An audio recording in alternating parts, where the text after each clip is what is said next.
부동산 공부는 부디 클래스와 함께 부동산 투자의 창의적인 생각으로 하는 겁니다. 자, 두 번째 시간 2부 보겠습니다. 제목을 이렇게 정했습니다. 땡땡땡의 경우와 땡땡땡의 경우를 준비하자. 우리가 어떤 경우를 준비해야 될까요? 최악의 경우와 최상의 경우를 준비하자라고 해봤습니다. 우리가 하우 자금 마련 도움을 통해서 자금 마련을 할 텐데 주제를 최악의 경우와 최상의 경우를 준비하자라고 이제 선정한 이유가 뭐냐면, 자, 이제 도움을 우리가 받게 되죠. 도움을 받게 되면 나 혼자만의 일이 아닙니다. 이제부터는 자본주의 사회에서 내가 아닌 다른 경제 주체와의 협업을 통해서 진행을 하는 거기 때문에 진짜로 이제는 정신을 바짝 차려야 됩니다. 나 하나만, 그냥 흔히 얘기해서 나 하나만 골로 가는 그런 게 아닙니다. 잘못되면 다 같이 죽습니다. 잘 되면 다 같이 살죠. 그래서 이제는 최악의 경우와 최상의 경우까지 다 준비를 해서 철두철미하게 해야 되는 때가 왔습니다. 제가 총 3가지 방법에 대해서 말씀드릴 텐데, 정부 지원을 받는 방법에 대해서 먼저 말씀드리겠습니다. 우리가 정부 지원을 받아서 자금 마련을 이제 도움을 받아서 하는 거죠. 정부 지원을 받아서 하는 방법은 임차인 보호에 대한 어떤 지원을 받고요. 대출에 대한 지원을 받습니다. 그리고 세 번째는 실패 구제에 대한 지원을 받습니다. 지금 제가 설명드리는 항목들은 이거를 다 해야 된다 이런 뜻은 아니고요.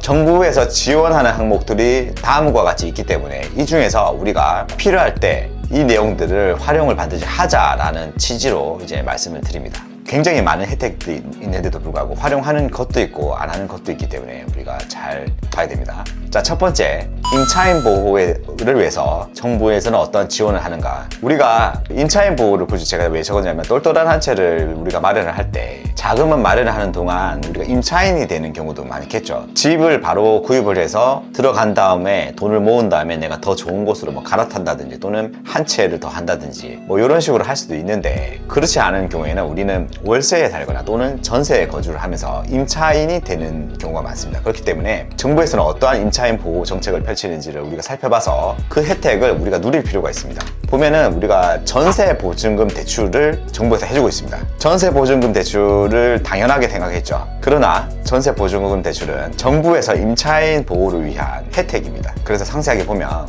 전세 보증금 대출은 다음 3단계가 있습니다. 다 처음 들어보는 얘기일 수도 있습니다. 전세자금 대출을 딱 받아야 된다. 그러면은 우리가 해야 되는 순서는, 첫 번째, 주신보 전세자금 대출 HF 한국주택금융공사에서 진행을 하는 곳입니다. 여기가 금리가 제일 싸죠. 유리합니다. 한도는 좀 적겠죠. 자, 그런 다음에 주신보 전세자금 대출을 먼저 받으러 갔는데 내가 만족할 만한 한도라든지 이런 부분들이 충족을 못했다. 그러면은 그 다음 찾아가야 되는 곳은 안심 전세 대출을 받으러 가야 됩니다. 허그는 주택도시보증공사죠. 자, 근데도 이제 내가 이 자금을 못 받거나 또는 내가 원하는 한도가 안 나왔다. 그러면 이제 세 번째로 가는 곳이 어디냐면은 SGI 서울보증보험의 서울보증 전세자금을 받으러 가야 됩니다. 이 3가지 기관에서 전세보증금 대출을 해줍니다. 물론 이 기관에 직접적으로 찾아가는 건 아니겠죠. 우리가 은행을 가면 해당 상품들을 운영을 하고 있습니다. 해당 상품들을 판매를 하는 거죠. 그래서 은행에 가서 해당 상품들에 대해서 소개를 받고 우리가 진행을 하면 됩니다. 근데 전세보증금 대출을 얘기할 때 우리가 오해하는 부분들이 좀 있어서 찝어가면은 뭐냐면은,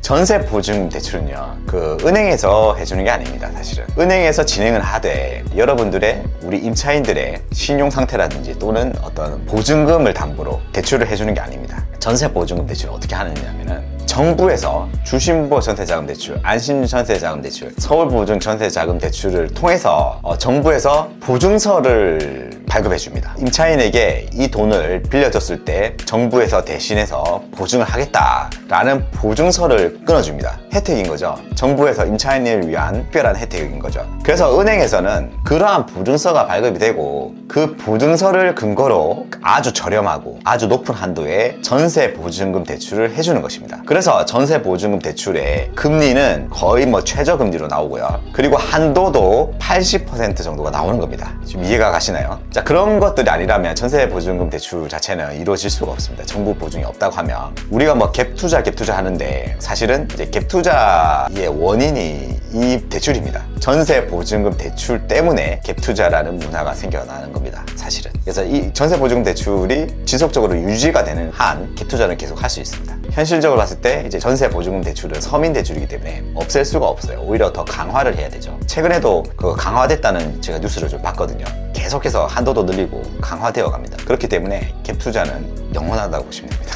전세는 없어지지 않습니다. 자, 그 다음 또 보겠습니다. 임차인 보호를 위해서 정부에서 어떤 지원책이 있는지. 전세금 반환 보증 보험이라는 거 만들었죠. 하도 전세금을 또 이렇게 많이 떼이니까. 전세 보증금 대출은 임차인이 전세금에 대해서 상환을 하지 않았을 경우에 은행에게 보증해주는 어떤 그런 보증 증서를 근거로 하는 거지만, 임차인이 아니라 임대인에게 돈을 못 받는 경우도 있죠. 그러니까 이제 은행이 임차인에게 돈을 못 받는 게 아니라 임차인이 임대인에게 돈을 못 받는 경우가 있죠. 그러니까 전세 세입자가 집주인에게 돈을 못 받는 경우가 있죠. 자, 그런 경우를 또 대비해서 정부에서는 전세금 반환 보증 보험을 발급도 해줍니다. 어느 기관을 통해서 해주냐면 역시나 마찬가지입니다. 전세 보증금 대출을 해주는 기관에서 똑같이 해줍니다. 그래서 보증금 반환 보증 보험도 찾아가는 순서가 3개입니다. HF 한국주택금융공사에서 찾아가서 전세금 반환 보증 보험을 받아야 되고요. 두 번째로 한국주택금융공사에서 내가 원하는 조건이 안 되면 허그 주택도시보증공사에 가서 전세금 반환 보증보험을 발급을 받아야 되고요. 그래도 내가 원하는 한도가 안 나온다, 뭐 조건이 안 된다 하면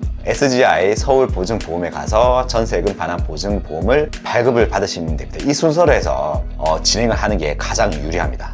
자, 다음 보겠습니다. 그리고 확정일자라는 내용이 있습니다. 우리가 전세 계약을 하고 잔금을 치르고 전입신고를 하면 확정일자를 동시에 받죠. 근데 이 확정일자 받은 걸로 우리가 정부에서는 임차인이 확정일자만 받아도 임차인에게 상당한 권리를 줍니다. 원래는 이제 확정일자만 받았다고 해서 이제 권리를 주고 막 그러면 안 되거든요. 근데 임차인을 보호하기 위해서 전입신고하고 확정일자만 받으면 대항력과 최우선 변제권이라는 걸 줍니다. 대항력하고 최우선 변제권이 뭐냐 하면은 뭐 크게 어렵진 않습니다. 대항력은 말 그대로 전입신고를 하고 확정일자를 받으면 전세 계약서에 나오는 그 기간 동안 내가 거주를 할 수 있는 거죠. 그 계약서에 나오는 대로 거주할 수 있는 그 대항력을 가진다, 뭐 이런 뜻입니다. 그리고 최우선 변제권도 줍니다. 우리가 경매에 들어갈 수도 있죠. 주인집이 주인의 어떤 잘못으로 인해서 근저당이 잡힌다든지 또는 별도의 어떤 채권에 대한 상환이 이루어지지 않는다면 또는 국세가 밀린다든지 등등의 여러 가지 이유로 경매로 넘어갈 수가 있죠, 집이. 그때 확정일자를 받아 놓으면 최우선하여 변제를 받을 수 있는 권리가 생기는 겁니다. 그래서 이러한 부분들은 정부에서 임차인을 보호하기 위한 법적인 장치를 마련해 둔 것이라 보시면 됩니다. 자, 이러한 정부 지원 정책을 적극적으로 활용할 필요가 있습니다. 물론 당연히 좀 하고 있겠지만 그래도 알고 하시는 게 나중에 더 상세한 활용을 좀 할 수가 있습니다. 자, 두 번째는 대출 지원에 대해서 보겠습니다. 대출 지원. 정부에서는 대출 지원을 해줍니다. 주택담보대출에 대한 지원을 해주는데요. 자, 이것도 마찬가지입니다. 순서대로 하면 됩니다. 정부 대출이기 때문에 이것저것 막 비교할 필요 없습니다. 순서대로 하면 가장 유리합니다. 첫 번째, HF 한국주택금융공사에 가서 디딤돌 대출을 의뢰를 합니다. 그럼 가장 유리한 조건으로 받을 수 있습니다. 디딤돌 대출을 받았는데 내가 한도가 부족하다. 그러면 같은 기관입니다. HF 한국주택금융공사에서 보금자리론을 받으면 됩니다. 보금자리론. 근데 보금자리론까지 받았는데도 내가 원하는 조건이 안 됐다. 그러면은 세 번째로 HF 한국주택금융공사에서 보증해주는, 지원해주는 적격 대출을 받으시면 됩니다. 적격 대출. 자, 이러한 것들을 받을 때는 은행에 가면 됩니다. 1금융권 은행에 가시면은 해당 대출을 받을 수 있는데 정부 지원 상품이다 보니까 은행에 가서 해당 대출에 대해서 따로 별도로 언급을 하지 않으면 은행에서는 해당 대출을 소개해 주지 않습니다. 왜냐? 본인들의 주택담보대출 상품이 있는데 그 상품을 통해서 더 많은 수익을 가져가려고 하기 때문에 은행에 가서 내가 디딤돌 대출 하겠다, 보금자리 대출 하겠다, 적격 대출 하겠다라고 주장을 해야지 해당 대출에 대해서 소개를 시켜줍니다. 그리고 해당 대출이 그 은행에서 이미 한도가 끝나버린 경우도 가끔 있습니다. 그래서 한도가 끝나면 또 다른 은행에 찾아가면 됩니다. 그렇게 받으셔야 됩니다. 그래서 은근히 모르는 사람들이 많더라고요. 꼭 받아서 혜택을 보시기 바랍니다. 심지어 적격대출은 올해 초에 어땠냐면은 3.5% 고정금리로 40년 적격대출이 있었습니다. 40년 상환인데 3.5% 엄청난 혜택을 줍니다. 자, 다음으로 임대보증금 반환 자금 보증이라는 게 있습니다. 자, 이게 사실은 이름이랑 대출 내용이랑 좀 매칭이 잘 안 되는데요. 임대보증금 반환 자금 보증. 이름을 잘 기억하셔야 됩니다. 정확하게 이 이름으로 검색을 하셔야지 네이버에서 검색이 됩니다. 안 그러면 다른 게 검색이 되거든요. 임대보증금 반환 자금 보증. 뭐냐면은 우리가 이거는 이제 임대인을 위한 건데요. 앞서 말씀드렸다시피 갭 투자를 통해서 우리가 자금 마련을 할 수가 있다고 했잖아요. 그랬을 때 갭 투자를 통해서 자금 마련을 했는데 나중에 역전세가 나버렸어요. 그러면 오히려 내가 자금 마련을 하는 게 아니라 자금을 돌려줘야 되는 경우도 발생되죠. 자, 그럴 때 너무 걱정하지 마시고 전세가 만료되는 날짜를 기준으로 해서 전세 만료 전 3개월, 전세 만료 후 3개월 그 사이에 해당 대출을 신청하면 대출금이 한 채당 5천만 원씩 나옵니다. 총 한도는 1억 원입니다. 한 채당 5천만 원. 다주택자는 되냐 안 되냐? 됩니다. 다주택자도 됩니다. 안 된다고 하는 사람이 있는데 됩니다. 그 임대인을 위한 대출이기 때문에 한 채당 5천만 원씩 해서 총 한도 1억 원으로 해서 그 전세 계약이 만료가 됐는데 역전세가 나거나 또는 다음 전세 계약을 했는데 그 이전의 전세금보다 적은 금액의 계약이 이루어지면 그 차액만큼 대출을 해줍니다. 저금리로. 자, 이거 반드시 활용하시기 바랍니다. 너무 걱정 안 하셔도 돼요. 역전세에 대해서 너무 걱정 안 하셔야 됩니다. 자, 그리고 세 번째로 이제 정부 지원에서 실패 구제라는 게 있습니다. 실패 구제. 자, 이게 사실은 좀 예민할 수도 있는데 제가 한번 끄집어냈습니다. 반드시 알아야 되는 거기 때문에. 자, 그림에서 보는 바와 같이 이렇게 절망에 빠질 수가 있죠. 개인 회생이나 개인 파산이라는 제도가 있습니다. 우리나라에는 개인 회생과 개인 파산이라는 제도가 정부 지원에 의해서 마련되어 있습니다. 그렇기 때문에 앞서 얘기했죠. 그 도움을 받게 되면 최악의 경우와 최상의 경우를 다 생각해야 된다고. 그래서 우리가 최상의 경우, 굉장히 잘 됐을 경우 휘황찬란한 미래를 꿈꾸고 준비를 해야지만, 예를 들면 저 히딩크가 2002년 월드컵 할 때 그 4강 갈 것이다라는 걸 이제 예상을 하고 그 승부차기 연습을 미리 시켰듯이 그렇게 준비되지 않으면 막상 기회가 왔을 때 우리는 놓치게 되는 거죠. 그래서 최상의 조건의 시나리오를 이제 예상을 하는 것도 중요하고, 그리고 최악의 경우를 대비하는 것도 굉장히 중요합니다. 최악이 왔을 때는 어떻게 대비할 것인가. 왜냐하면 우리가 신용대출을 해야 되고 다른 어떤 정부 도움, 그리고 이제 대출 도움, 그리고 부모 찬스, 나중에 부모 찬스도 말씀드릴 텐데, 이런 어떤 도움들을 받게 되면 실수라도 하게 되면 다 같이 묶이는 거죠. 자, 그랬을 때 우리가 어떻게 다시 일어설 수 있느냐. 정부에서는 그런 부분들을 지원하고 있습니다. 그래서 그런 부분까지 다 고려를 해서 재산 구성이라든지 이런 부분들을 이제 좀 계획을 하시면 내가 좀 편하게 진행을 할 수가 있습니다. 두려워하지 않고 편하게 진행을 할 수가 있습니다. 트럼프도 4번이나 파산을 했다고 하죠. 자, 그와 같이 이거는 사실은 뭐 일반인들 입장에서는 무슨 내가 개인 회생이야, 개인 파산이야 라고 말할 수도 있지만 당연히 고려를 하고 계획 안에 넣은 다음에 내 어떤 전체적인 전략 기획, 계획을 세우는 게 당연합니다. 사실 너무 당연한 건데 우리는 쉬쉬하는 부분이죠. 자, 꼭 챙기시길 바랍니다. 자, 다음 대출에 대해서 설명드리겠습니다. 대출에 대해서 설명드리겠습니다. 대출은 신용대출이 있습니다. 그리고 주택담보대출이 있고 기타 대출이 있습니다. 오늘 이 세 가지에 대해서 어떻게 활용해야 되는지 정확하게 말씀드리겠습니다. 좀 아쉬운 게 대출을 그냥 받는다, 이게 끝이더라고요. 대출을 받는다. 신용대출로 받을 때도 있고 주택담보대출로 받을 때도 있고, 뭐 신용대출과 주택담보대출의 뭐 구분이 명확하지가 않고, 또 대출을 어떻게 받아야 되고 어떻게 상환해야 되고 어떻게 운영해야 되고 어떻게 해야지 유리한지, 이런 어떤 구체적인 전략이 없기 때문에 그 부분에 대해서 말씀드리겠습니다. 첫 번째, 신용대출입니다.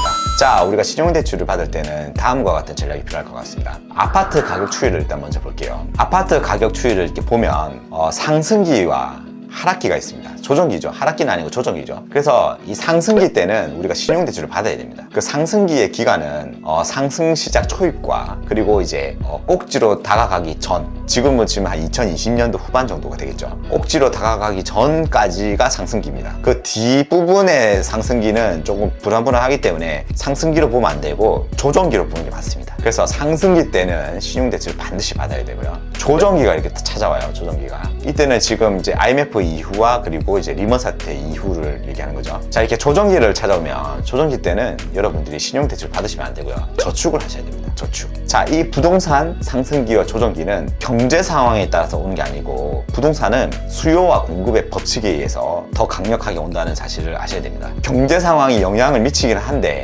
절대적으로 조정기가 왔다, 상승기가 왔다를 결정짓는 요인은 수요와 공급의 균형에 의해서 일어납니다. 그렇기 때문에 경제 상황과는 조금 다르다는 것을 명심히 하셔야 됩니다. 그래서 이 조정기가 오게 되면 우리가 저축을 하는데, 저축하는 방법은 앞서 말씀드렸죠. 원화를 가지고 있는데 평상시에는 달러 예금 계좌에 달러로 저축을 해놓고, 그리고 경제적으로 어려움이 왔을 때, 그 부동산의 어떤 상승기 조정기가 아닙니다. 경제적으로 어려움이 왔을 때, 그때는 달러를 원화로 바꾸면은 30%에서 많게는 60%까지의 환차익을 얻게 되는 거죠. 자, 그런 다음에 경제 위기가 왔기 때문에 주식은 조정을 받았을 거예요. 급격한 조정을 받았을 겁니다. 그때 제가 말씀드렸죠. 주식에 급격한 조정을 받았을 때는 전문가와 싸우는 게 아니고, 그때는 돈이 있냐 없냐 그 싸움이라고. 돈이 있으면 무조건 돈 버는 겁니다. 그래서 나는 이제 달러를 이제 원화로 바꿨기 때문에 돈이 있는 거죠. 돈이 있기 때문에 그 돈으로 주식을 사요. 주식을 산 다음에 경제 상황이 정상적인 상황으로 돌아오면, 그때는 이제 전문가와 우리는 또 싸워야 되죠. 기관과 외국인이라는 전문가와 싸워야 되기 때문에 주식을 다 팔고 다시 팔았던 원화를 달러로 바꾸게 되는 거죠. 자, 그런 식의 어떤 저축을 운영을 해야 됩니다. 조정기 때는. 그러다가 다시 이제 상승기가 오면, 앞전에 2013년도 말쯤에 상승기가 왔었죠. 그 상승기가 왔을 때는 내가 모아뒀던 저축액과 신용대출 받은 금액을 모아가지고 그 돈으로 부동산 투자를 해야 되는 겁니다. 그래서 자금 마련을 하는데, 어떨 때는 신용대출을 내 에코티로 마련해야 될 때가 있고, 어떤 시기는 이제 저축을 통해서 내 에코티를 마련해야 되는 시기가 있는 거죠. 그래서 이 두 개를 조합을 해서 부동산을 구입하는데, 자, 그때는 이제 부동산을 구입할 때는 전세 보증금을 레버리지로 활용해서 구입을 하든지, 또는 내가 입주할 곳이라고 하면 주택담보대출을 이제 레버리지로 활용해서 구입을 하는 거죠. 주택담보대출은 아까 말씀드렸죠. 그 디딤돌, 보금자리론, 적격대출 순서로 받으면 된다고. 자, 그렇게 해서 이제 레버리지로 활용해서 이제 내 집 마련, 똘똘한 한 채를 마련을 하는 거죠. 그러한 방법이 가장 효율적인 방법입니다. 자, 지금 그리고 2027년도까지 조정기입니다. 2027년이면 딱 윤석열 정권이 끝나는 시기입니다. 그래서 이번 정권까지 조정된다라고 보시면 됩니다. 6년간 또는 7년간 이 상태를 이제 조정기라고 보는 거죠. 그래서 이때는 조정기라고 보고 좀 공격적으로 하는 거는 좀 피해야 되겠죠. 자, 이때까지는 이제 저축을 하되 원화를 모으고, 정상화가 되면 이제 다시 달러로 환치환을 하고, 그리고 다시 또 위기가 오면 원화로 그 환치환을 또 한 다음에, 또 경제가 좀 안 좋으면 또 주식을 매입하고, 이렇게 좀 조정을 하면 될 것 같아요. 반복해서. 그런 식으로 저축을 해서 돈을 모은 다음에 나중에 다시 2027년도 이후에 상승기가 오면 신용대출을 다시 또 받아서 저축했던 돈이랑 같이 섞어서 부동산을 매입하시면 됩니다. 자, 고전략으로 가면 굉장히 유리한 고지를 선점할 수 있습니다. 다음은 주택담보대출입니다. 주택담보대출은 앞서 한번 말씀드린 바와 같이 디딤돌 대출이 있습니다. HF 한국주택금융공사에서, 이거는 정부 지원을 통해서 하는 대출이라고 했죠. 자, 그리고 보금자리론 대출, HF 한국주택금융공사 동일한 기관입니다. 마찬가지 정부 지원에 의해서 진행되는 상품이라고 했습니다. 그리고 적격대출, HF 한국주택금융공사에서 정부 지원에 의해서 진행되는 대출입니다. 자, 그리고 이제 은행주택담보대출이 있습니다. 제1금융권에서 받으면 되는데, 이와 같은 경우는 정부에서 지원을 하지 않습니다. 그래서 이율도 나머지 세 가지보다 더 세다고 보시면 됩니다. 그렇기 때문에 가장 마지막에 받아야 되는 것이죠. 자, 이와 같은 순서대로 디딤돌 대출, 보금자리론, 적격대출, 은행주택담보대출 순서대로 대출을 받으시면 됩니다. 자, 기타 대출 볼게요. 기타 대출 보겠습니다. 네, 기타 대출은 이제 임대보증금 반환자금 보증이 있죠. 앞서 말씀드린 바와 같이 임대보증금 반환자금 보증은 정부에서 지원하는 대출입니다. 임대인이 전세가 만료가 됐는데 전세금이 역전이 돼서 연장을 할 때 역전이 되든, 새로운 임차인을 맞이했을 때 역전이 되든, 그 차익만큼 그 정부에서 대출을 해주는 거죠. 그래서 그 대출금을 가지고 우리는 그 임차인에게 보증금을 반환하면 되겠죠. 자, 그 다음에 사업자 아파트 담보 대출이 있습니다. 이거는 뭐냐면은 우리가 그 어떤 아파트를 가지고 있다고 하면 그 아파트를 담보로 해서 대출을 받는 겁니다. 약간의 이제 편법적인 건데요. 우리가 뭐 사업자를 하나 낸 다음에 그 사업자가 대출을 받는 건데, 담보로서 아파트를 넣는 거죠. 나의 아파트를 넣어도 되고, 또는 이제 친인척의 아파트를 넣어도 됩니다. 그렇게 아파트를 담보로 넣어서 사업자, 기업 자금 대출을 받는 겁니다. 이율은 뭐 7%에서 한 15%까지 좀 비싼 편이기는 합니다. 일반인이 대출 받기에는 좀 비쌉니다. 물론 사업하시는 분 입장에서는 적절한 대출일 수도 있는데, 일반인인 내 집 마련, 똘똘한 한 채를 마련하기 위한 대출로서는 조금 비쌀 수도 있습니다. 하지만 우리가 좀 급할 때, 뭐 역전세가 났다든지 아주 급할 때 잠시 써야 될 때는 이 대출을 좀 활용해서 급한 불을 끄는 것도 나쁘지 않습니다. 자금 마련을 하다 보면 특수한 상황들도 한 번씩 맞이하게 됩니다. 그때마다 지인 지인들한테 대출을 뭐 받아서 불을 끄는 경우도 있지만 사업자 아파트 담보 대출을 알고 있다고 하면 굉장히 여유롭게 한도가 높기 때문에 99%까지 심지어 99%까지 한도가 나오기 때문에 이 자금을 받아서 좀 이것저것 급한 불을 끄시면 굉장히 큰 도움이 되실 겁니다. 자, 그래서 역전세가 났다 그러면은 이제 홈대출을 시행 후에 부족한 보증금을 반환하면 좀 더 편하게 운영을 할 수 있습니다. 네, 세 번째 부모 찬스에 대해서 살펴보겠습니다. 자, 우리가 똘똘한 한 채를 하는 데 있어서 내가 도움을 받는 데 있어서 부모 찬스를 받을 수 있으면 아주 유용하게 활용할 수 있을 것 같습니다. 그래서 첫 번째 금전대여가 있고요, 두 번째 증여가 있고, 세 번째 상속이라는 방법이 있습니다. 우리가 부모 찬스를 받아서 금전을 마련하는데 이러한 어떤 전략들을 가지지 않고 그냥 부모님한테 돈을 받게 되면 증여세라든지 상속세로 어마어마한 세금이 나가게 될 것입니다. 그래서 반드시 우리가 부모님한테 증여로 상속으로 어떻게 받을 수 있는지에 대해서 반드시 체크하고 넘어갈 필요가 있습니다. 왜 그런지에 대해서는 이제 다음 페이지에서 설명을 드리겠습니다. 자, 먼저 금전대여에 대해서 설명을 드리겠습니다. 자, 금전대여를 하는 이유는 무엇일까요? 금전대여를 하는 이유를 설명을 드리면, 우리가 이렇게 주택을 구입을 하죠.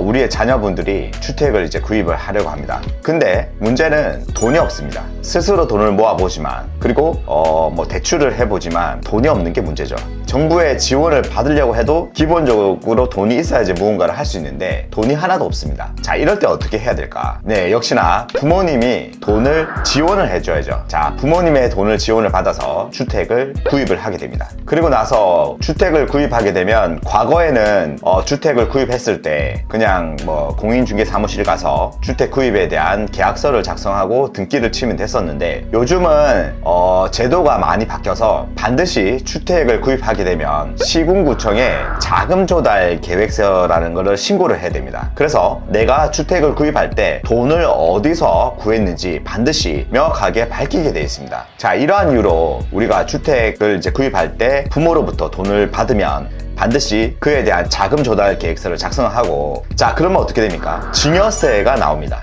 예전에는 뭐 부모님께 5억짜리 주택을 구입한다고 했을 때 부모님이 3억을 주시면 그 3억에 대해서 그냥 뭐 부모와 자식 간에 돈을 빌렸다라고 가정을 해서 별도로 신고를 하지 않았기 때문에, 증여세가 원래 나오는 게 원칙이긴 하나 별도의 신고가 들어가지 않았기 때문에 자진납세를 하지 않으면 굳이 증여세를 납부하지 않아도 되는 그런 이제 상태였습니다. 근데 요즘은 자금 조달 계획서를 통해서 내가 아파트를 구입한 것에 대한 어떤 자금 출처, 어떻게 돈을 모았는가에 대해서 전부 다 신고를 하게 되어 있습니다. 그렇다 보니까 자금 신고를 해야 되기 때문에 반드시 자금 출처가 명확해지고, 그로 인해서 증여세라는 게 부과가 됩니다. 그렇기 때문에 우리는 이 부분에 대해서 고민을 하지 않을 수가 없습니다. 자, 그래서 금전대여라는 거를 우리가 고민을 하게 되죠. 부모가 자식에게 이제 금전대여를 해주는 거죠. 그리고 약속한 날짜에 원금과 이자를 반환을 받게 됩니다. 자, 이때 변제기, 원금 상환, 이자 지급이라는 항목이 있습니다. 우리가 요 세 가지 항목을 명확하게 하지 않으면 국세청에서는 이것을 금전대여로 보지 않고 증여로 보기 때문에 반드시 명확하게 변제기, 원금 상환, 이자 지급에 대한 부분들을 기재를 해야 됩니다. 자, 그래서 금전대여에 대한 기준을 반드시 세울 수밖에 없는데요.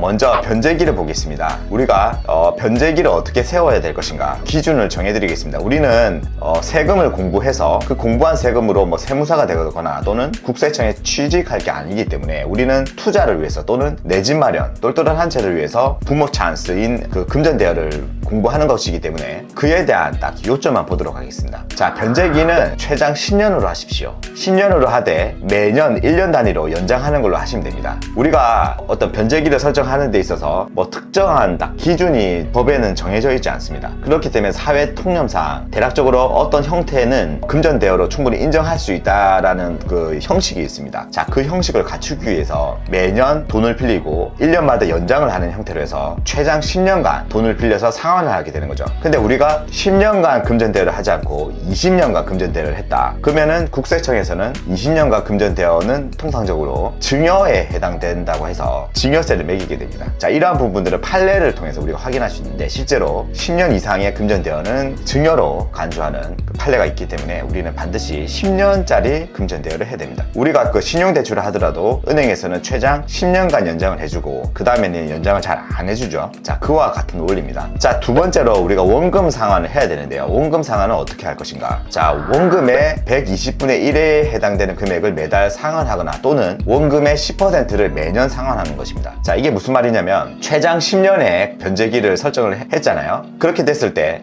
우리는 매년 1년 단위로 연장할 텐데 그에 대해서 10년이라고 하면은 이제 한 달 곱하기 12, 1년이죠. 12 곱하기 10년 그러면 총 120회가 나옵니다. 그 120회에 대해서 매달 원금을 상환하라는 거죠. 자, 그렇게 됐을 때 우리가 금전 대여가 된 형태로 볼 수 있기 때문에 그렇게 하라는 것입니다. 또는 원금의 10%를 매년 상환하는 거죠. 굳이 이제 원금을 매달 상환을 할 필요는 없습니다. 1년 단위로 금전 대여 계약을 하고 10년을 최장 기간으로 해서 연장을 하는 것이기 때문에 그 1년 단위의 계약이 만료되는 시점에 원금의 10% 정도를 상환하면 우리가 통상적인 신용대출이나 금전대여 형태의 모습을 갖추기 때문에 매년 일시에 10%씩 상환해도 괜찮습니다. 네, 그래서 우리가 원금 상환 기간을 잡을 때는 금전대여라는 형태를 반드시 갖추어 줘야 됩니다. 통상적인 금전대여의 형태. 그리고 세 번째로 이자 지급에 대한 부분을 설정할 필요가 있습니다. 이자 지급은 4.6% 이하의 이자율로 매년 지급하거나 또는 매월 지급하시면 됩니다. 그러니까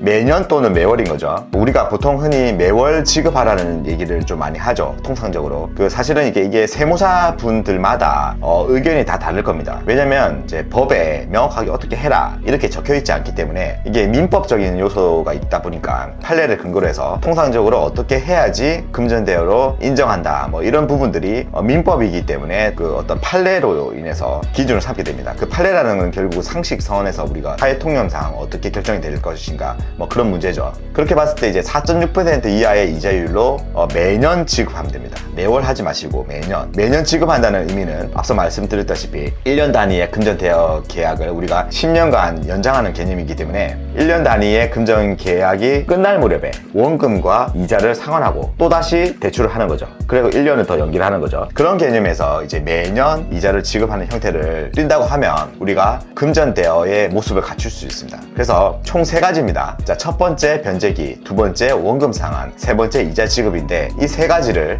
변제기는 이제 1년 단위의 금전대여 계약을 해서 10년간 연장할 수 있는 형태로 하시고요. 20년, 30년 절대 안 됩니다. 자, 그리고 원금 상환은 뭐 매달 상환할 수도 있지만 뭐 가급적이면 매년 연 단위로 일시 상환을 하시면 되는데 금액은 매월 상환할 때는 120분의 1이죠. 그 120분의 1이라는 거는 10년을 달로 나누면 120개월이기 때문에 120분의 1씩 매달 상환하시던가 또는 매년 10%씩 상환하면 10년이면 전액이 변제가 되기 때문에 매년 10%씩 변제하는 형태로 금전 대여를 하시면 됩니다. 자, 그리고 이자 지급은 4.6% 이하의 이율로 매년 지급하거나 또는 매달, 굳이 매달이 아니라도 상관없다고 했죠. 이렇게 기준을 세워서 금전 대여를 하시면 증여가 아니라 누가 봐도 금전 대여로 부모가 자식에게 돈을 줄 수 있습니다. 제가 왜 이렇게 3가지 기준을 세워서 금전 대여를 말씀드리냐고 하면 그냥 뭐 대충 줄 수도 있지만 우리가 자금 조달 계획서를 작성했고 자, 그걸 근거로 해서 그 부모가 자녀에게 돈을 줘서 아파트를 구입할 수 있도록 하는 건데 국세청에서는 기본적으로 부모가 자녀에게 돈을 줄 때는 금전 대여를 했다고 하더라도 증여를 기준으로 세웁니다. 부모가 자녀에게 준 거는 무조건 증여입니다. 그렇기 때문에 이게 증여가 아니고 금전 대여다라는 것은 돈을 주고 돈을 받은 사람이 증명을 해야 되는 것입니다. 자, 그래서 돈을 주는 부모와 자식이 금전 대여라는 것을 이제 증명을 해야 되는 의무가 있습니다. 그렇기 때문에 이렇게까지 기준을 세워서 진행하는 것입니다. 자, 그래서 결론은 부모와 자식 간 금전 거래는 원칙적으로 증여로 간주되기 때문에 1번 변제기, 2번 원금 상환, 3번 이자 지급 조건을 만족시켜가지고 증여 처리가 되지 않도록 만반의 준비를 해야 될 것입니다. 그렇다면 해당 3가지 조건을 만족하는 차용증은 어떻게 작성해야 되는 것인가 말씀을 드리겠습니다. 자, 왼쪽에 차용증 샘플이 있습니다. 이 차용증은 인터넷 들어가셔서 금전대여 차용증이라고 검색을 하시면 뭐 샘플들이 좀 검색이 될 것입니다. 자, 그런 샘플들을 가지고 간단하게 작성하시면 됩니다. 어떤 내용이 들어가야 되냐면은 첫 번째 채권자라고 하면 이제 부모죠. 그리고 채무자는 자식이 되겠죠. 채권자와 채무자의 성명, 주민번호, 주소, 연락처를 기입을 해야 됩니다. 자, 성명, 주민번호, 주소, 연락처를 통해서 그 채권자와 채무자의 인적사항을 명확하게 확인하는 거죠. 명의인도 있을 테고, 그리고 이제 뭐 주소가 같은 사람들 있을 테고, 우연히 또 연락처가 변경이 되면서 같을 수도 있기 때문에 여러 가지를 기록해 놓으면 크로스 체크를 통해서 정확하게 채권자와 채무자가 누군지 명확하게 알 수가 있습니다. 자, 그리고 차용 금액을 기록을 해야 됩니다. 차용 금액을 한글과 숫자로 기입을 하면 됩니다. 그리고 세 번째로 이자율은 최대 4.6%가 넘지 않도록 기재를 하시면 됩니다.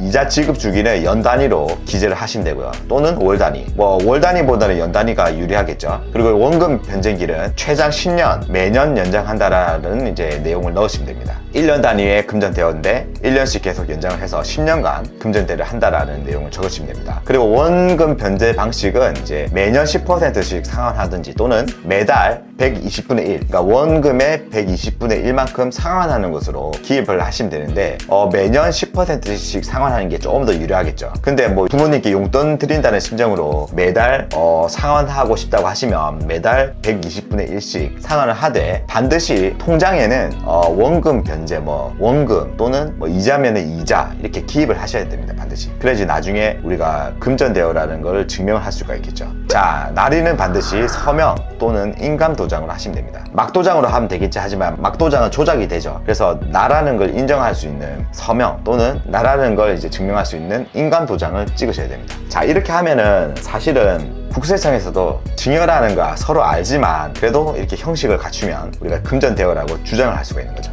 자금 조달 계획서를 작성해서 우리가 주택을 구입을 했어요. 그때 이 자금을 어떻게 마련했는지 설명하시오. 국세청에서 이렇게 요청했을 때 이 차용증은 급하게 작성된 게 아니라 애초에 금전대여의 목적으로 작성됐다라는 것을 증명하기 위해서 우리가 공증사무실에서 공증을 하거나 또는 우체국을 통해서 내용 증명을 보내거나 또는 우리가 등기소에서 확정일자를 받을 수가 있습니다. 자, 그렇게 증거 문서를 남겨두면은 누가 봐도 그 당시에 차용의 목적으로 돈을 준 게 사실이 인정이 되고, 그리고 국세청에서 자료를 소명하라고 했을 때 급하게 만들지 않았다라는 것을 알 수 있습니다. 자, 이 세 가지 중에서는 공증사무실을 이용하면 한 30만 원 정도의 비용이 듭니다. 최소. 그리고 우체국 같은 경우에는 한 4,000원 정도의 아마 비용이 들 겁니다. 그리고 확정일자, 등기소에 가서 확정일자를 받으면 600원이면 됩니다. 싸죠. 그래서 가능한 확정일자를 등기소에서 받으시는 게 유리합니다. 확정일자를 받기가 좀 번거롭다 그러면은 한 4,000원 정도를 지불하면서 우체국에 가서 내용 증명을 보내는 것도 괜찮은 방법이죠. 내용 증명은 이제 세부를 만들어야 됩니다. 우체국에서 한 부 보관하고, 그리고 이제 부모가 한 부 가지고 있고, 그리고 내가 한 부 가지고 있고. 자, 다음으로 차용 금액별 이자 설정입니다.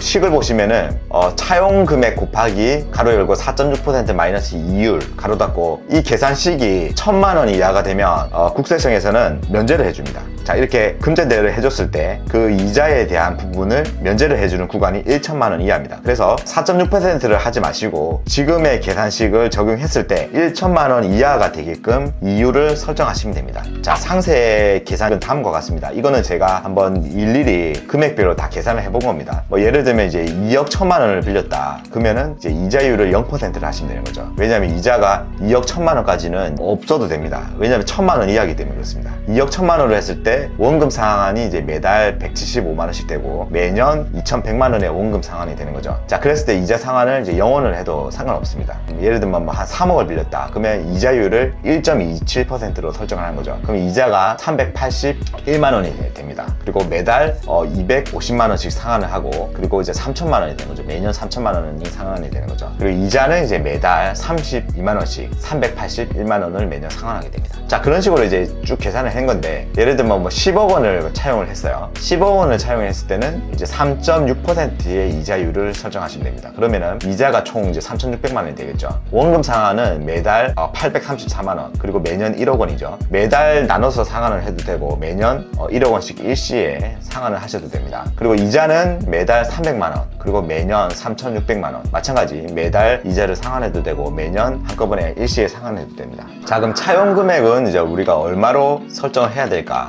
에 대해서 살펴보겠습니다. 우리가 차용증을 작성하면 원금을 내고, 근데 사실은 원금을 상환하고 이자를 지급하는 것보다 실제로 내가 그 차용 금액 사이즈를 정하는 게 훨씬 더 중요합니다. 방금 살펴본 거는 차용증을 작성하는 거에 대해서 살펴봤고, 그리고 차용증에 대한 이자를 얼마로 설정할 것인가에 대해서 살펴본 거고, 그보다 더 중요한 게 차용에 대한 원금 전체액을 얼마로 설정하실 것인가, 이게 더 중요합니다. 그래서 차용 금액을 설정할 때는 저축 가능 금액을 차감하셔야 되고, 그리고 증여 공제액을 차감하셔야 됩니다. 그리고 소득세를 또 고려를 하셔야 되는데, 이 무슨 말인가 하면 저축 가능 금액 차감에 대해서는 이제 월급 마이너스 생활비가 우리가 모을 수 있는 금액이겠죠. 그리고 근무 연차를 곱합니다. 예를 들면 뭐 우리가 10년 동안 이제 근무를 한 거예요. 그랬을 때 10년 동안 내가 받을 수 있는 급여가 매달 400만 원이라고 했을 때 생활비가 200만 원이면 매달 200만 원씩 저축을 할 수가 있죠. 자, 그거를 200만 원을 10년으로 계산하면 뭐 2,400만 원 곱하기 10년 하면 2억 4천원이죠. 그래서 400만 원 급여 받으시는 분이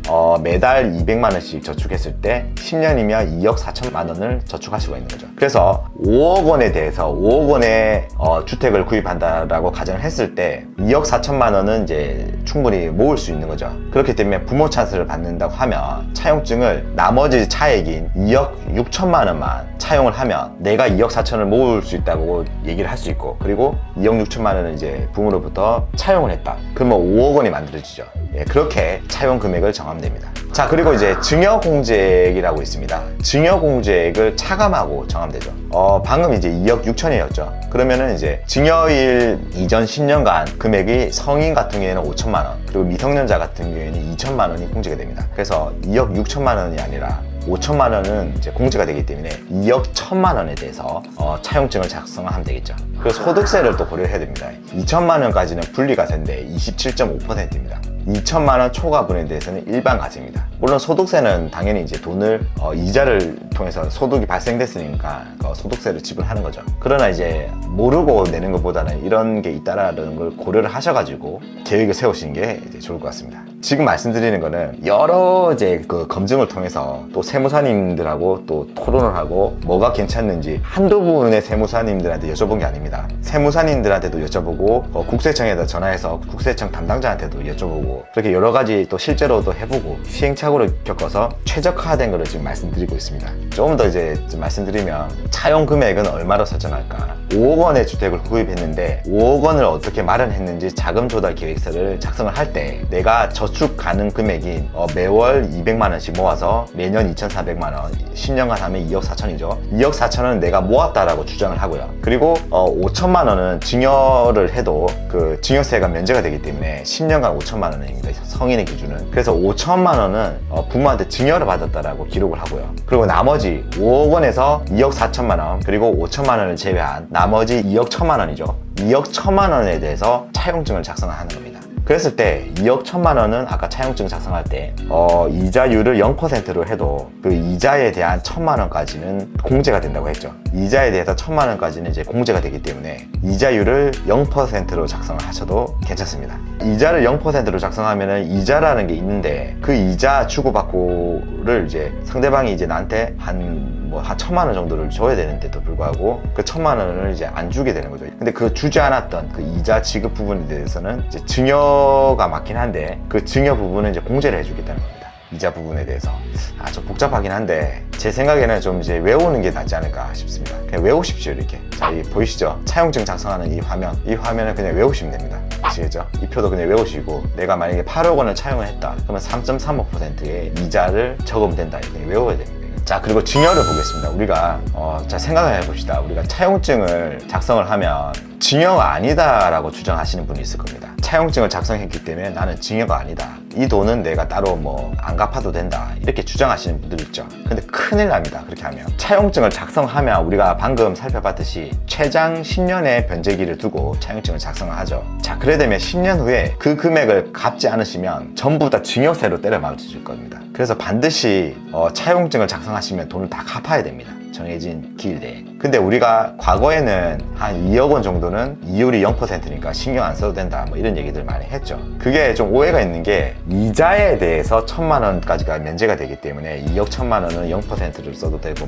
구간별로 해서 최대 4.6%까지 차등해서 써도 된다 이런 말인데 그거는 이자에 대한 그 면제입니다. 이자에 대한. 원금과는 전혀 상관없습니다. 원금은 반드시 상환을 해야 됩니다. 과거에는 자금 조달 계획서라는 걸 작성을 하지 않았죠. 그렇기 때문에 자금 조달 계획서를 작성하지 않았기 때문에 원금을 상환해야 됨에도 불구하고 추적이 안 되다 보니까 따로 추정해서 조사하기도 힘들고 국세청의 인력도 별로 없고 그러다 보니까 그냥 넘어갔던 거지 원금을 안 갚으면 안 된다 그런 게 아닙니다. 그러나 지금은 자금 조달 계획서를 작성하기 때문에 지자체에 등록이 되고 그 지자체에 등록된 자료가 국세청과 연계가 돼서 정보가 넘어가죠. 자, 그러면은 우리가 나중에 그 전산으로 인해서 그 사람이 돈을 갚았는지 안 갚았는지 충분히 이제 그 소명해라고 했을 때 국세청에서는 확인을 할 수가 있습니다. 특히나 상속이라는 이벤트가 벌어졌을 때 그 하나하나 다 따져가지고 그 돈을 갚았는지 안 갚았는지를 다 체크하게 되어 있습니다. 그렇기 때문에 지금은 이제 자금 조달 계획서를 작성하기 때문에 그 차용에 대해서 돈을 갚을 자신이 없으면 증여에 해당되기 때문에 그럴 거면 아예 애초에 그냥 증여를 해버리는 게 낫습니다. 나중에 그냥 뭐 준비가 되지 않은 상태에서 일괄 증여를 받아버리면 그 금액이 커지기 때문에 세율도 더 높아지죠. 자, 이 세율을 보시면 1억 원 이하는 10%의 세율인데 보십시오. 이게 10억 원이 초과되고 30억 원이 이하가 되면 40%의 세율을 두들겨 맞죠. 자, 그렇기 때문에 차라리 그럴 거면은 애초에 계획에 의해서 뭐 부담부 증여를 한다든지 또는 금액을 나눠서 증여를 하는 게 훨씬 더 유리합니다. 차용증을 작성해서 돈을 줘서 갚을 계획이 없으시면 그분은 이제 증여를 하셔야 되고요. 그러나 이제 차용증을 작성해서 갚을 계획이 있으시면 차용증을 작성하는 게 낫죠. 그리고 한 가지 더 옵션이 있는데요. 차용증을 작성해서 10년 뒤에 증여세를 물리더라도 그럼 누진세하고 다 두들겨 맞겠죠. 그렇게 하더라도 그 사이에 10년 동안 내가 그 2억 원을 가지고 돈을 굴릴 수 있다. 내가 충분히 증여세 내는 것만큼을 내가 더 굴릴 수 있다라고 자신하면은 그냥 차용증을 작성하고 나중에 증여세를 가산세까지 두드려 맞으면 되는데, 근데 대부분의 사람들은 그렇게 잘 못하죠. 내가 그 정도로 뭐 금손이 아니다라고 하면, 나는 일반인이다라고 하면 그냥 애초에 그냥 증여를 깔끔하게 하시는 게 오히려 더 유리할 수도 있습니다. 이게 다 케이스 바이 케이스라서 딱 뭐가 정답이라고 말씀드리기가 좀 그러네요. 그래서 증여세율을 보면 1억 원 이하는 10%, 1억 원에서 5억 원까지는 20%고 누진공제는 1,000만 원이니까 1,000만 원을 빼주는 거죠. 자, 그리고 5억 원에서 10억 원이면은 30%. 예를 들면 10억 원을 증여를 했다. 그럼 3억 원에 증여세를 내야 되는 거죠. 엄청 크죠. 근데 이제 6천만 원이 누진공제니까 3억 원에서 6천만 원을 제외해서 2억 4천만 원을 증여세로 내시면 됩니다. 자, 10억 원에서 30억 원 사이는 40%입니다. 누진공제는 1억 6천만 원이고요. 30억이 초과가 됐다. 그러면 50%의 증여세입니다. 누진공제는 4억 6천만 원입니다. 그래서 요즘 강남에서 증여세 때문에 난리죠, 완전. 왜냐면 한 50억을 증여를 해줬어요. 그러면은 25억 원인데 누진공제 4억 6천만 원을 빼더라도 50억 원을 증여를 하면 20억 4천만 원. 20억 4천만 원이 증여세로 나오니까 이거는 뭐 그냥 증여를 할 수가 없죠.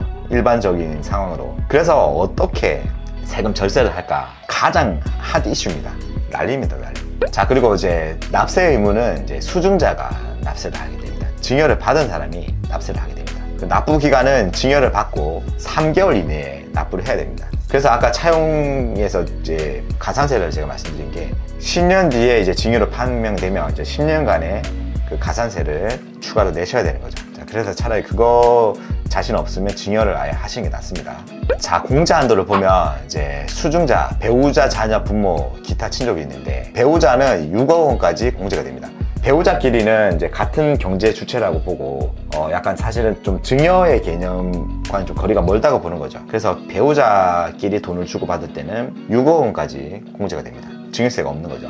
그리고 자녀에게 증여를 하게 되면 5천만 원까지는, 성인 같은 경우에는 5천만 원까지는 공제가 되고요. 10년간입니다. 그래서 10년 단위로 5천만 원씩 꾸준히 증여를 하시는 게 유리하다고 볼 수 있을 것 같습니다. 그리고 미성년자 같은 경우에는 2천만 원까지는 이제 증여세를 10년 단위로 해서 공제를 받게 됩니다. 부모는 5천만 원, 그리고 기타 친족은 이제 1,000만 원입니다. 자, 그래서 이렇게 증여세가 너무 많다 보니까 우리가 부담부 증여라는 걸 또 하는 거죠. 부담부 증여. 부담부 증여가 뭐냐 하면 이제 부모 소유 아파트가 있어요. 부모 소유 아파트는 아마도 이제 에코티, 그러니까 자기 자본과 나머지는 보증금이나 대출금으로 이루어졌겠죠. 이 부모 소유 아파트, 에코티와 보증금과 대출의 이 부담을 자녀에게 그대로 증여를 하는 거죠. 그러니까 이제 자기 자본과 빚을 동시에 증여를 하는 겁니다. 그랬을 때 자녀는 이제 에코티와 보증금 또는 대출금을 그대로 받는데 이 보증금과 대출금에 대해서는 양도세로 지급을 해주겠다는 거죠. 증여세가 아니라 양도세. 그래서 이 양도세는 국세인데 이제 부모가 내면 됩니다.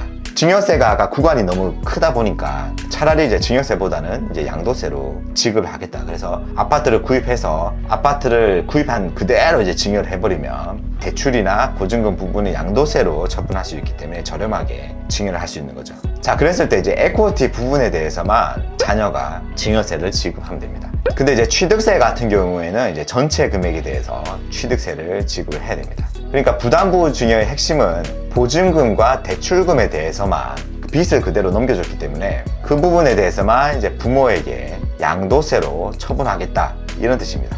그게 핵심입니다. 나머지는 다 똑같습니다. 에쿼티는 뭐 그대로 증여세를 내는 거고요. 취득세 또 지방세 그대로 내는 거고요. 자, 다음으로 이제 상속에 대해서 살펴보겠습니다. 금전대여와 증여를 이제 살펴봤고요. 상속에 대해서 좀 보겠습니다. 자, 상속은 이제 법정 상속인이 있는데 망인이 있습니다. 망인이 이제 돌아가신 분이죠.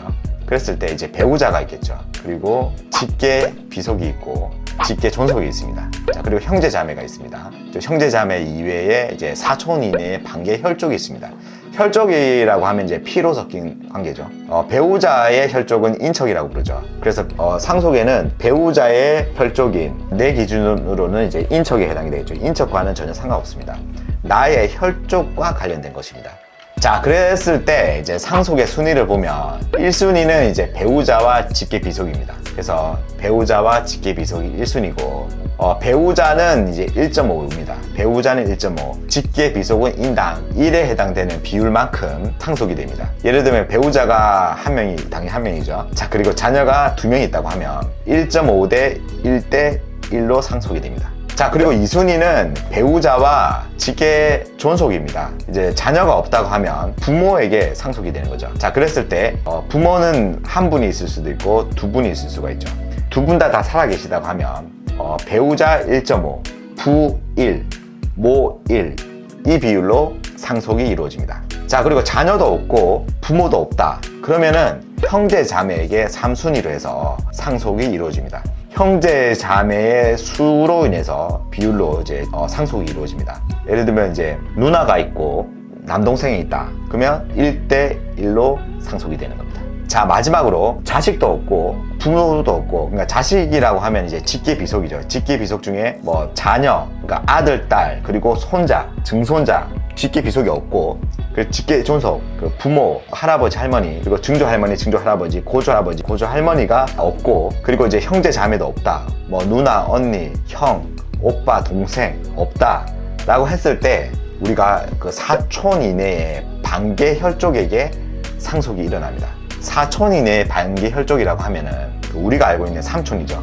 이모, 고모, 친삼촌, 외삼촌 해당되겠죠. 또는 뭐 숙모라고 불리시는 분, 또는 작은아버지, 뭐 큰아버지, 뭐 작은어머니, 큰어머니, 이런 분들이 다 삼촌에 해당되겠죠. 자, 그리고 우리가 알고 있는 사촌, 친가 쪽의 사촌이라고도 부르고 외가 쪽의 사촌이라고도 부르고, 자, 이런 사촌에게 또 이제 상속이 일어납니다. 그리고 우리가 좀 생소합니다만 그 할머니 할아버지들의 이제 형제죠. 할머니 할아버지들의 형제, 이분들도 사촌 관계입니다. 자, 그분들께도 상속이 일어납니다. 그래서 그 반계, 사촌 이내의 반계 혈족의 숫자만큼 8분이 계시다. 그러면 1대 1대 1대 1대 1대 1대 1대 1 비율로 상속이 일어나는 겁니다. 자, 그래서 반계 혈족은 이제 4순위, 마지막 순위에 해당됩니다. 자, 상속세율은 증여세율하고 이제 동일합니다. 1억 원 이하는 이제 10%, 1억 원에서 5억 원까지는 20%, 5억 원 초과 10억 원 이하는 30%. 누진공제는 이제 방금 1억 원에서 5억 원은 1,000만 원, 5억 원에서 10억 원은 6천만 원, 그리고 10억 원 초과에다 30억 원 이하는 40%의 증여세율이 발생되고요. 누진공제는 1억 6천만 원입니다. 그리고 이제 30억 원 초과 같은 경우에는 증여세율이 50%에 해당되고요. 누진공제는 4억 6천만 원이 됩니다. 자, 납세 의무는 상속받은 사람, 그러니까 상속받은 사람이 뭐 10명이다. 10명 전체가 연대해서 서로 이제 합의해서 각각 받을 비율대로 뭐 당연히 이제 납세를 하겠죠. 아니면 뭐 어떤 사람이 총대 메고 한 명이 납세할 수도 있고.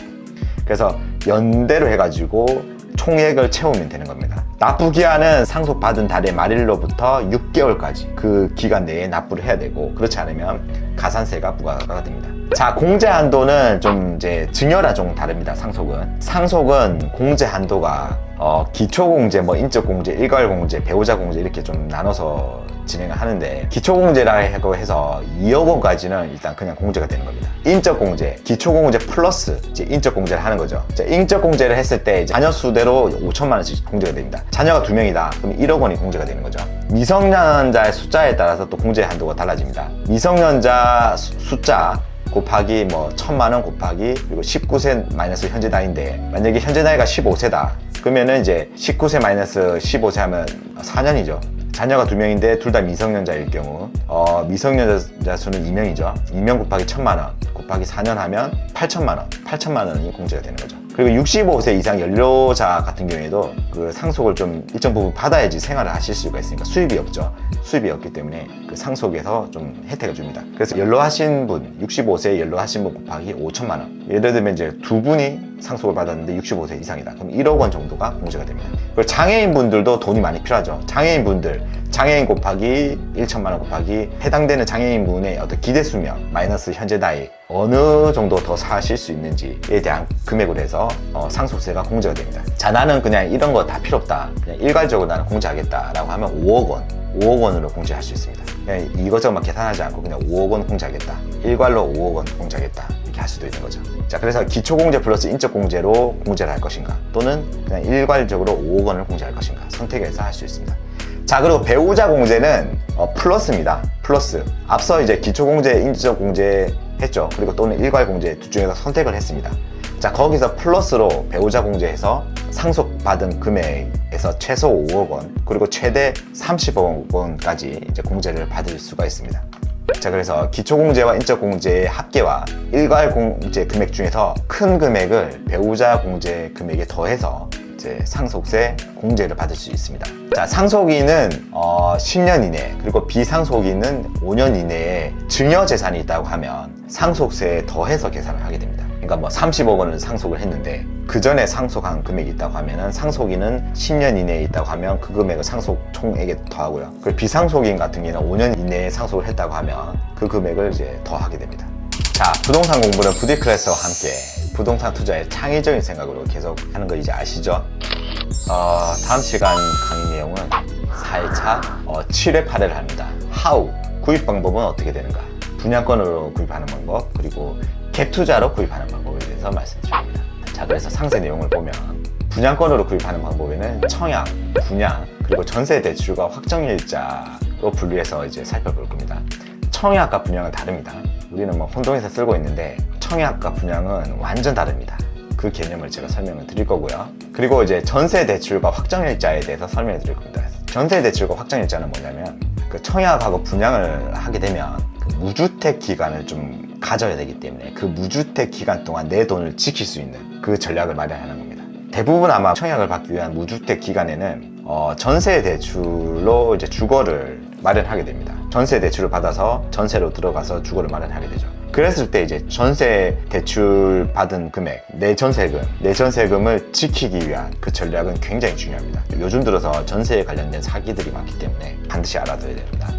자, 그리고 두 번째 8회 시간에는 이제 갭 투자로 내 집 마련하는 방법을 알려드릴 텐데, 레버리지를 이해를 하셔야 됩니다. 갭 투자의 핵심은 레버리지입니다. 그리고 전세 제도에 대해서 좀 이해가 필요합니다. 전세 제도가 없었으면 갭 투자가 생기지 않았을 겁니다. 그래서 갭 투자는 전세 제도 때문에 생겨난 것이기 때문에 전세 제도를 반드시 이해를 하셔야 됩니다. 자, 그리고 부동산의 우상향에 대해서 이해를 해야 됩니다. 갭 투자를 했는데 부동산이 상승을 하지 않아요. 그러면 갭 투자를 할 이유가 없습니다. 반드시 우상향이 전제가 돼야 되기 때문에 우상향의 조건을 갖추기 위해서는 어떻게 해야 되는지에 대해서 설명을 드리겠습니다. 자, 이렇게 제가 이제 설명을 드릴 텐데 중요합니다. 분양권과 갭 투자죠. 이제 실질적인 내용을 할 거기 때문에 잘 들어두시는 게 좋을 것 같습니다.